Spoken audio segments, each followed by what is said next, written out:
Hello, আজকে মা আমাকে একটা কাজ দিনছে। তো দিন দিনছে যেমন করতে তো হবে কি। তো চলো দেখো কি কাজ দিনছে।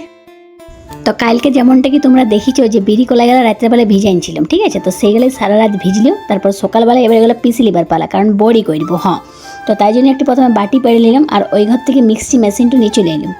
হ্যাঁ, কারণ সিলে বাড়িতে আমার হেভি কষ্ট লাগে, আর এখন যেটা অভ্যাস হয়ে গেছে সে তো মাও বাটে না। আর তারপরে মিক্সের যে জারটা আছে, মানে যেটা কলাইগুলো ভরবো, সেটাও পেড়ে নিলাম। তারপরে দেখো কলাইগুলো বেশ ভালো করেই ভিজে গেছে, বুঝতেই পারছো দেখে পরে।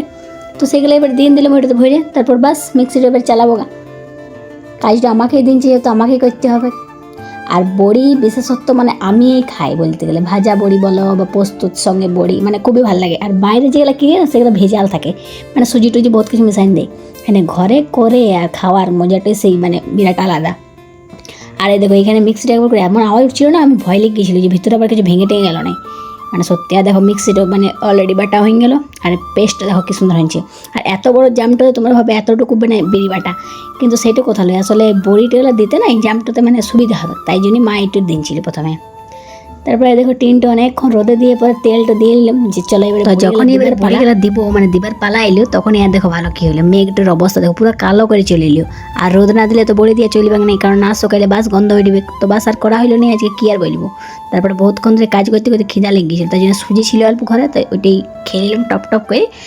তা আর কি করে বলো, রোদেই নাই তো আর বড়ি দেওয়া কি দেখাবো। তো চলো দেখা হবে নেক্সট ব্লগে। অবশ্যই কালকে বড়িটা দেবো, কারণ বিড়িটা যেহেতু বাটা আছে এখন ফ্রিজে ওটা ভরে রেখে দেবো। তো আজকের মতন একটুকুই, দেখা হবে নেক্সট ব্লগে। টাটা।